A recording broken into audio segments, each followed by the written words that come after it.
So all the cool kids on Instagram are all adopting these mailbox style optics. And I want to be cool, but I'm on a budget. So enter the Swampfox Kraken. Swampfox Kraken is currently the price leader in the segment, tipping the scales at just $349. So is it any good, and can it hang with the big boys? Tune in and let's find out. Are you ready? Stand by.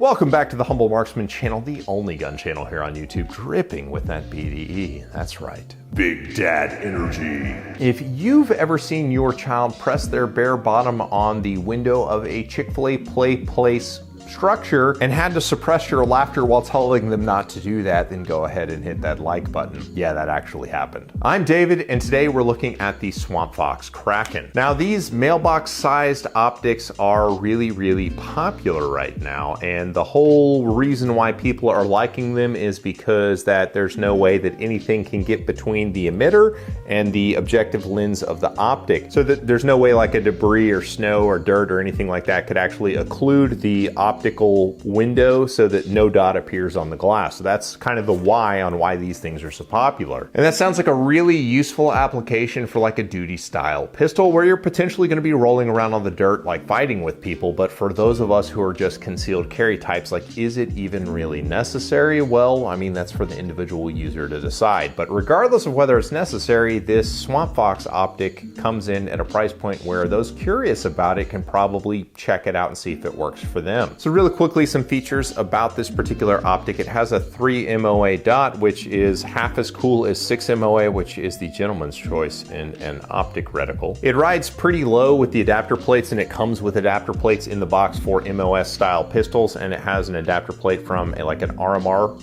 optic to this style. So if you've got a pistol that has an RMR footprint on it, you can get this thing to mount up on it. The battery door is located on the right side of the pistol, and it takes a 2032 battery, which is the longest battery life available of the batteries being used in optics today in late 2022, which is good. Now the lens, it has a slight kind of gray-green tint. It doesn't really discolor your target, but it does have a very slight fisheye effect, a little bit of magnification that you can notice if you kind of like move it over something. You can see there's just a tiny little bit of enlargement as you swing it over whatever you're looking at. It didn't really affect anything I did with it on the range, but it's definitely there if that's something you're worried about. Other optics like the Trijicon SRO also have this effect, so it's not unique just to this optic. The actual construction of the optic actually feels really kind of squared away. They kind of defanged all of the sort of the sharp edges on the optic so that there's no like super hard angles on it necessarily. The buttons are gigantic on the left side of it to adjust the dot intensity up or down, and it has shake awake technology to prolong its battery life. So despite being a $350 optic, it actually feels like a more expensive optic than that. Now the window that you actually look through is quite small, and as a result the bezels are quite thick. Swampfox makes the other style optics, the reflex style optics. They've got the Liberty and the Justice that has like the thinner bezel around the lens, and the reason that's nice is if you're doing a lot of shooting like a fully absorbed with a target focus, which is how you're supposed to shoot red dots, and if you're not doing that, you're doing it wrong. But when you're absorbed on a target focus like that, it's kind of nice when the gun just kind of drops out of your vision and you just see this little dot just kind of moving like this as you look around on targets. The thicker bezel makes that level of absorption on your target a little bit harder to get into, especially with the battery door being kind of offset on the right side. It's like, you know, it's a little bit asymmetric, so some people may find that to be distracting just a little bit. And there is a little bit of a tunnel vision effect when you're shooting with the optic because of how it is set up. Now, despite it being so large and so massive on the slide, the window is actually pretty small. It's not a whole lot bigger than like an RMSE style footprint optic as far as the lens area available to you. And a feature that's probably most important about the Kraken is that there is this little etching on this side of the pistol that has like this octopus looking thing with a bunch of hatchets going, and that's really important and really cool. And on the range, I did shoot this. I didn't like do a 2,000 round review like Aaron Cowan probably will,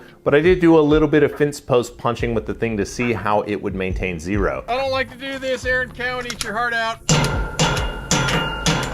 And I was actually pretty surprised. There was about a 2-inch shift to the right when I did this and shot at 25 yards, which I don't know if it's the optic that kind of unsettled during the punching or if it was the plate on the slide. Problem with an adapter plate is it's tough to know whether it's the plate that moved or the optic moved, but regardless, I was able to re-zero it and it holds zero just fine. The quality on this sight is very high. It is honestly a pretty doggone good sight. So that is the Swampfox Kraken. Let me know in the comments if you've got any questions. I appreciate you guys, and I'll catch you on the next one. Thanks, guys.